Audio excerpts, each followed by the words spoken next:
राजमाता महाराणी अहिल्यादेवी होळकर यांची 300वी जयंतीनिमित्त राष्ट्रीय समाज पक्ष आयोजित तालकोटरला 31 मेला दुपारी 2 नंतर संध्याकाळी 9 पर्यंत हा प्रोग्राम अरेंज केलेला आहे. आणि 19 एप्रिलला माझा स्वतःचा वाढदिवस होता. त्यावेळेस अहिल्याबाई होळकरच्या गावातून एक रथयात्रा निघाली आणि ती रथयात्रा कालच दिल्लीमध्ये पोचली. तशीच एक वाराणसीहून रथयात्रा निघाली, एक गुजरातवरनं निघाली. अशा 6 रथयात्रा दिल्लीमध्ये आलेल्या आहेत. आणि मोठा या देशातला पहिला मोठा अहिल्याबाई होळकरांच्या जयंतीचा प्रोग्राम दिल्लीमध्ये आम्ही अरेंज केलेला आहे. आणि त्या जयंतीला आपण सर्व मराठी पत्रकार, इलेक्ट्रॉनिक्स किंवा प्रेस असेल किंवा हिंदी प्रेसचे किंवा इलेक्ट्रॉनिक्सचे सर्व पत्रकारांना माझी विनंती आहे की आपण मंडळी यावं. त्या प्रोग्रामसाठी प्रमुख मार्गदर्शक म्हणून राहुलजी गांधी, विरोधी पक्षनेते, भारत सरकार ते उपस्थित राहणार आहेत. नंतर आदरणीय राष्ट्रवादीचे राष्ट्रीय अध्यक्ष, माजी केंद्रीय मंत्री शरदचंद्रजी पवार साहेब, नंतर समाजवादी पार्टीचे राष्ट्रीय अध्यक्ष अखिलेशजी यादव हे स्वतः राहणार आहेत. आणि नंतर मग छोटे मोठे सामाजिक संघटनेचे काही नेते मंडळी देखील येणार आहेत. तर तमाम भारतातील जनतेला माझं नम्र आव्हान आहे की आपण 31 मेला तालकोटरला जास्तीत जास्त संख्येनं अहिल्या देवीला वंदन करण्यासाठी आपण मंडळी यावं, हे मी राष्ट्रीय समाज पक्षाचा अध्यक्ष महादेव जानकर नम्र आवाहन करतो.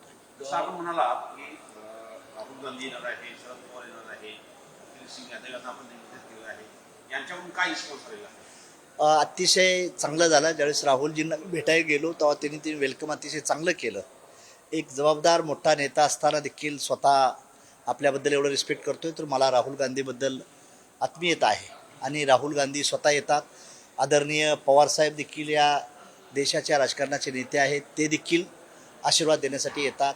अखिलेशजी माझे मित्रच आहेत, अखिलेशजी यादव ही मंडळी येतात.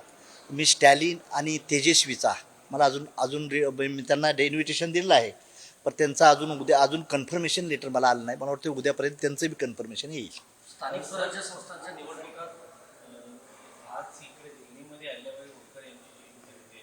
इकडे चौंडी या ठिकाणी तुम्ही जो कार्यक्रम सुरू केला तिथं महाराष्ट्र सरकार कार्यक्रम घेतं. त्या ठिकाणी सुरुवातीला पंतप्रधान नरेंद्र मोदी येतील असं सांगण्यात आलं. त्यासाठी सभापती रामशिंदे दिल्लीत आले, त्यांनी आमंत्रण दिलं. त्यानंतर राष्ट्रपती द्रौपदी मुर्मू येतील असं सांगण्यात आलं होतं, मात्र त्याही येत नाही असं कळत आहे. याच्यासाठी मोठा खर्च महाराष्ट्र शासनाने केला, माध्यमांना जाहिराती देखील दिल्या. मात्र दोन्ही नेते येत नसल्यानं कुठेतरी निराशा येते. नाही, आता हा त्यांच्या पक्षाचा प्रश्न आहे, त्याच्याबद्दल आपण भाष्य करणं योग्य नाही. अहिल्याबाई होळकरची जयंती चौंडीला पहिली मीच चालू केली आणि तिथं सरकार करायला लागल्यानंतर ती जयंती मी बंद करून मुंबईला चालू केली.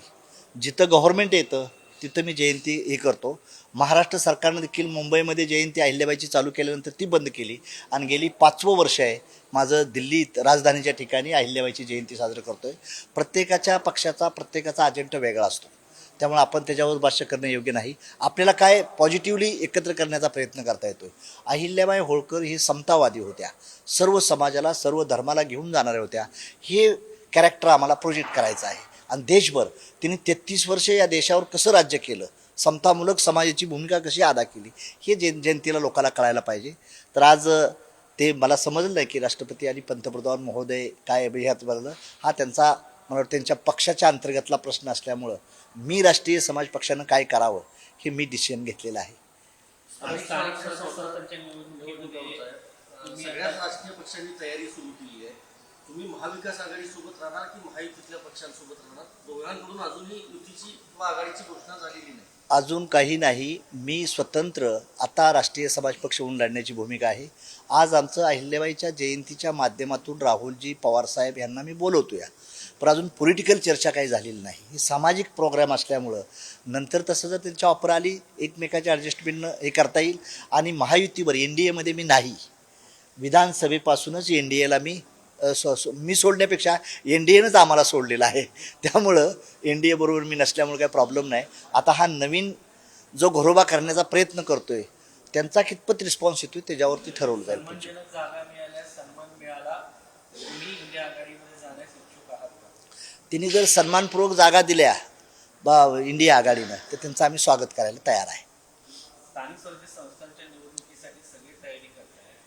तुम्हाला जर इंडिया आघाडीमध्ये मुंबई, त्याचबरोबर पुणे या ज्या महत्त्वाच्या महानगरपालिका आहेत, खास करून पश्चिम महाराष्ट्रामध्ये साधारण किती जागांची तुम्ही मागणी करणार आहात? तर ते काय होईल, जिथं आपण विनिंग होऊ अशाच ठिकाणी आपण मागणी करण्याचा प्रयत्न करू. विथ आतताईपणा करणार नाही. अलायन्समध्ये कसं असतं, एकाच पक्षावर नाही चालत, एकमेकाला दोघाला पूरक धोरण करावं लागतं. मी हितच घेईन म्हणून रिजल्ट बनवून चाललं नाही, ह्याला पोलाईट बनावं लागतं. आणि त्या दृष्टीनं आम्ही प्रयत्न करतो आहे. मला वाटतं आहे की ही चर्चा थोड्या दिवसात चालू होईल. आम्हीही स्थानिक स्वराज्य संस्थेची तयारी करायचा चालू केलेली आहे राष्ट्रीय समाज पक्षानं. आता सध्याला आम्ही NDAमध्ये नाही, हे फायनल झालेलं आहे. Thank you sir.